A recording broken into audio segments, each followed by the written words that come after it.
बालाजी के आशीर्वाद से इंग्लैंड लिसेस्टर में एक दंपत्ति के घर हुआ साक्षात हनुमान जी जैसा दिखने वाला बच्चा। दरअसल पिछले साल गुरुदेव इंग्लैंड गए थे श्री हनुमान कथा के लिए। वहां पर एक नवविवाहित जोड़े ने अर्जी लगाई थी। महिला हनुमान जी की बहुत बड़ी भक्त थी। महिला ने हनुमान जी को अपना भाई मान लिया था, लेकिन उनके घर वालों को इन सब पे विश्वास नहीं था कि ऐसा भी चमत्कार हो सकता है। महिला बार बार गर्भ से होती थी और बच्चा नहीं रुक पाता था। उनको डर था कि इस बार भी कहीं ऐसा ना हो जाए। फिर वो हनुमान जी की कथा में आई और अपनी अर्जी लगाई, जिस पर गुरुदेव ने यानी बागेश्वर बाबा ने कहा, जाओ, साक्षात हनुमान जी आपके घर पधारेंगे। ये सुनकर कपल गुरुदेव के पैरों में गिरकर रोने लगा।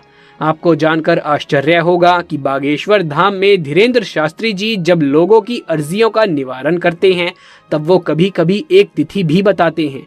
वो दावा करते हैं कि उस तिथि पर उनकी समस्या का निवारण हो जाएगा। बीमारी के कष्ट से आराम या बच्चे की प्राप्ति जैसे मामले में एक बार धीरेन्द्र कृष्ण शास्त्री ने एक महिला को विशिष्ट तिथि भी दी थी। बागेश्वर धाम सरकार ने अपने ऑफिशियल इंस्टाग्राम पेज पर एक वीडियो को शेयर किया था।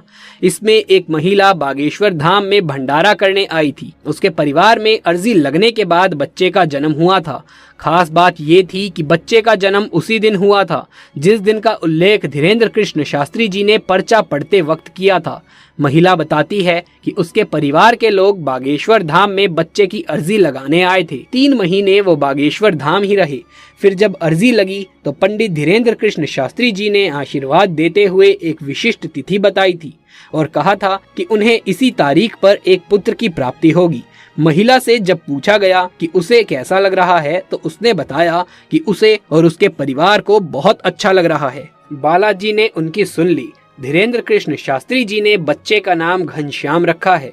उन्होंने बताया कि बच्चे का नाम घनश्याम इसीलिए रखा है क्योंकि बच्चे का रंग भगवान श्याम जैसा है। धीरेन्द्र कृष्ण शास्त्री जी महिला को बधाई देते हुए प्रार्थना करते हैं कि जैसे उस महिला की भगवान ने सुनी है, वैसे ही वो सबकी सुने। तो दोस्तों, यदि आप भी बागेश्वर धाम में यकीन रखते हैं तो कमेंट बॉक्स में जय बागेश्वर धाम जरूर से लिख दें। दोस्तों, आजकल भारत के लोग बड़े बड़े फिल्मी सितारों और क्रिकेटर्स को छोड़कर एक ही इंसान की माला जप रहे हैं, और वो है बागेश्वर धाम सरकार उर्फ धीरेन्द्र कृष्ण शास्त्री, जिनके प्रवचन में ऐसे ऐसे चमत्कार होते हैं कि लोग दंग रह जाते हैं। और फिर भारत ही नहीं, ये तो विदेशों में भी जाकर लोगों को अपना भक्त बना रहे हैं। ऐसे में क्या कभी आपने सोचा है कि इंटरनेशनल लेवल पर इतनी ज्यादा प्रसिद्धि बटोरने वाले बागेश्वर बाबा के पास कितनी संपत्ति है? ये किस तरीके से पैसा कमाते हैं? क्या ये केवल प्रवचन करके पैसा कमाते हैं या फिर इनकी कमाई के कुछ और भी जरिए हैं? आज के इस वीडियो में हम हर एक चीज का खुलासा करने वाले हैं। बस हमारे साथ वीडियो में एंड तक बने रहिएगा। दोस्तों, मध्य प्रदेश के छतरपुर जिले में अपना दरबार लगाने वाले बागेश्वर धाम सरकार भारत के सबसे प्रसिद्ध व्यक्ति के रूप में जाने जाते हैं। 27 साल की उम्र में ये नौजवान लोगों को अपना मुरीद बनाते चले जा रहा है। इनका प्रवचन सुनने और इनके दरबार में अर्जी लगाने के लिए लोग मीलों दूर से आते हैं। कई बार तो इतनी भीड़ लग जाती है कि कुछ लोगों को वापस भी भेजना पड़ता है। 4 जुलाई 1996 को मध्य प्रदेश के छतरपुर जिले में जन्म लेने वाले धीरेन्द्र कृष्ण शास्त्री जी का जन्म बहुत ही साधारण परिवार में हुआ था। बस फर्क सिर्फ इतना है कि इनके दादाजी भी एक धार्मिक गुरु थे जो कि हनुमान जी के बहुत बड़े भक्त थे। लेकिन धीरेन्द्र कृष्ण शास्त्री जी आज जैसे दिखते हैं, पहले ये वैसे बिल्कुल भी नहीं थे, क्योंकि दादाजी भले ही धार्मिक गुरु थे और गांव में दरबार लगाते थे, लेकिन इनका परिवार आर्थिक रूप से बिल्कुल भी मजबूत नहीं था। लेकिन धीरेन्द्र कृष्ण शास्त्री जी ने पैसों को इतनी अहमियत कभी भी नहीं दी। ये हमेशा अपने दादाजी के साथ भक्ति में लीन रहते थे। तभी तो मात्र 9 साल की छोटी सी आयु में ही धीरेन्द्र कृष्ण शास्त्री जी हनुमान जी को अपना गुरु मान लेते हैं और उनकी पूजा करनी शुरू कर देते हैं और 12 साल की छोटी सी उम्र में कथाएं सुनाने लगे। धीरेन्द्र कृष्ण शास्त्री जी का कहना है कि वह हनुमान जी के बहुत बड़े भक्त हैं और उन्हीं की कृपा से उनके पास आज ऐसी शक्तियां हैं जिनकी बदौलत ये लोगों के मन की बात को समझ जाते हैं और उनकी परेशानियों का हल निकालते हैं। भारत के कोने कोने से लोग केवल इनके दर्शन के लिए आते हैं और जो लोग इनके दरबार तक नहीं पहुंच पाते वो दिन रात इनके प्रवचन में लीन रहते हैं। जहां कहीं भी इनका दरबार लगता है हर रोज हजारों लाखों लोगों की भीड़ इकट्ठा हो जाती है और कई बार तो एक साथ लाखों लोग इकट्ठा हो जाते हैं जिन्हें संभालना मुश्किल हो जाता है। खास करके मंगलवार और शनिवार को तो भीड़ कुछ ज्यादा ही हो जाती है। यही वजह है कि बागेश्वर धाम के आसपास की जितनी भी जमीनें हैं उनकी कीमत दिन दुगनी रात चौगनी तेजी से बढ़ती जा रही है, क्योंकि वो सभी जमीनें बाबा के धाम के नजदीक है। यही वजह है कि कई लोग तो ये भी कहते हैं कि धीरेन्द्र कृष्ण शास्त्री जी ने बहुत सारी सरकारी जमीनों पर कब्जा कर रखा है और इसके अलावा भी कई सारे विवाद बाबा को लेकर सामने आ रहे हैं कि ये झूठ बोलते हैं, लोगों को धोखा देते हैं, आस्था और विश्वास के नाम पर लोगों के जज्बातों के साथ खेलते हैं वगैरह वगैरह। लेकिन दोस्तों ये सारी बातें केवल झूठ हैं, क्योंकि दोस्तों हमारी नजरों में तो ये जो भी कर रहे हैं हिंदुत्व को बढ़ावा देने के लिए ही कर रहे हैं और इसमें कुछ गलत नहीं है। बाकी दोस्तों जब एक व्यक्ति प्रसिद्ध होता है तो उसको अपोज करने वाले जरूर सामने आते हैं। गैर हिंदू तो इनके ऊपर कई सारे मुकदमे भी दर्ज करवा चुके हैं। कहा तो ये भी जा रहा है कि बागेश्वर धाम में आने वाले लोगों की संख्या इतनी ज्यादा हो गई है कि आसपास की जो दुकानें हैं उनका किराया 1 लाख के ऊपर चला जाता है और इन सब चीजों का बागेश्वर धाम के बाबा को खूब फायदा होता है। इसीलिए तो कई लोग ये दावा करते हैं कि बाबा बागेश्वर धाम सरकार की कुल संपत्ति 20 करोड़ से भी ज्यादा है और ये भी हो सकता है कि इनके पास इससे भी ज्यादा की संपत्ति हो, जिसका सबसे बड़ा कारण इनके भक्तों की बढ़ती हुई तादाद है। हालांकि बागेश्वर बाबा का असली काम कथावाचन करना है, जहां ये अपने दरबार में आए हुए लाखों लोगों को रामायण और महाभारत की कथाएं सुनाकर ईश्वर के प्रति उनके प्यार और विश्वास को बढ़ाते हैं। धीरेन्द्र कृष्ण शास्त्री जी विदेशों तक में जाकर कथा सुना चुके हैं और अपने शब्दों का जादू वहां पर भी बिखेर चुके हैं। कहते हैं कि जो कोई भी एक बार धीरेन्द्र कृष्ण शास्त्री जी की कथा सुन लेता है वो बार बार इनके धाम पहुंच जाता है, क्योंकि इनकी बातों में झलकती भक्ति और ईश्वर के लिए प्यार लोगों को अपनी तरफ आकर्षित करता है। अब जाहिर सी बात है कि इस समय धीरेन्द्र कृष्ण शास्त्री जी भारत के सबसे लोकप्रिय व्यक्ति बने हुए हैं और सफलता के बिल्कुल शिखर पर पहुंच गए हैं। तभी तो आए दिन धीरेन्द्र कृष्ण शास्त्री जी की कोई ना कोई वीडियो YouTube पर ट्रेंडिंग पेज पर आ ही जाती है। लोग इनकी वायरल वीडियो को खूब पसंद करते हैं, लेकिन वो कहते हैं ना कि जितना इंसान सफल होता है उससे नफरत करने वाले लोग भी उतने ही ज्यादा बढ़ जाते हैं और ऐसा ही बागेश्वर बाबा के साथ भी हुआ। तभी तो इनकी सिक्योरिटी बढ़ा दी गई है। कई सारे सिक्योरिटी गार्ड हर वक्त उनके आसपास मौजूद रहते हैं ताकि इन्हें कोई नुकसान ना पहुंचा सके। वैसे अगर हम बाबा की संपत्ति के बारे में बात करें तो दोस्तों धीरेन्द्र कृष्ण शास्त्री जी भगवान की भक्ति के अलावा और कुछ पसंद नहीं करते, लेकिन फिर भी एक सम्मानित व्यक्ति होने के नाते इनके पास अच्छी खासी संपत्ति है, जैसे कि टोयोटा की SUV फॉर्च्यूनर कार, जिस पर सफर करना बाबा को बड़ा ही पसंद है।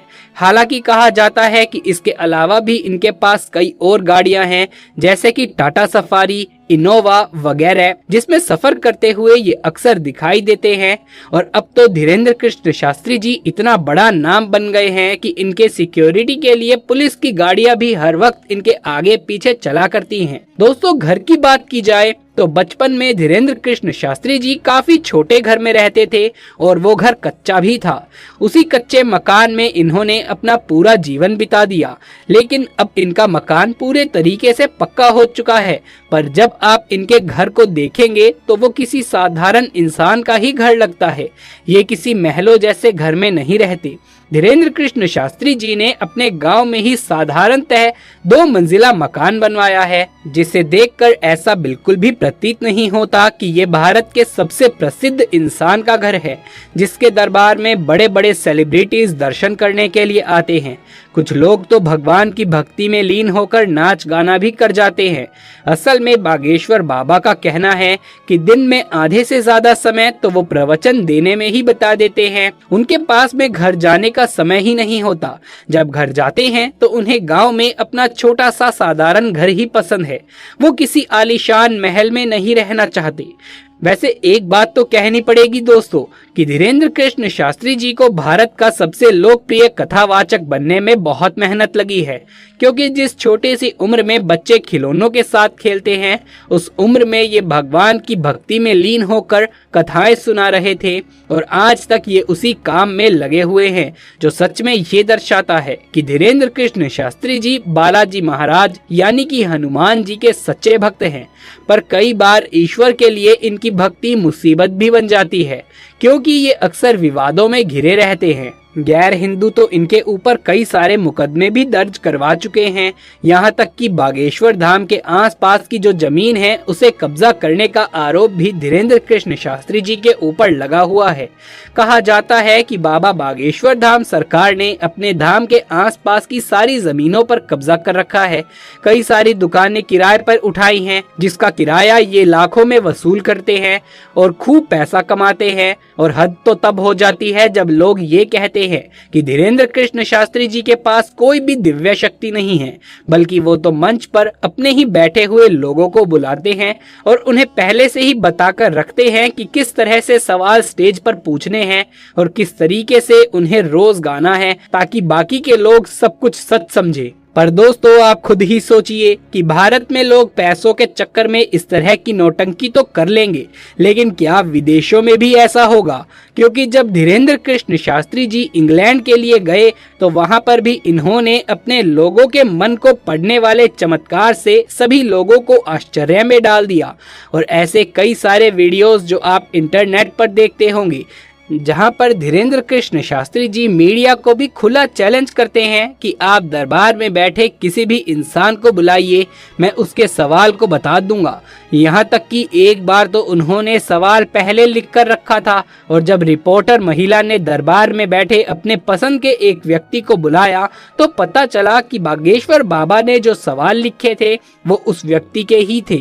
अब इनकी सारी बातों से ये चीज तो साफ हो जाती है कि धीरेन्द्र कृष्ण शास्त्री जी में कोई ना कोई खास बात जरूर है, तभी तो लाखों की संख्या में लोग केवल इनका प्रवचन सुनने के लिए इनके दरबार में पहुंच जाते हैं।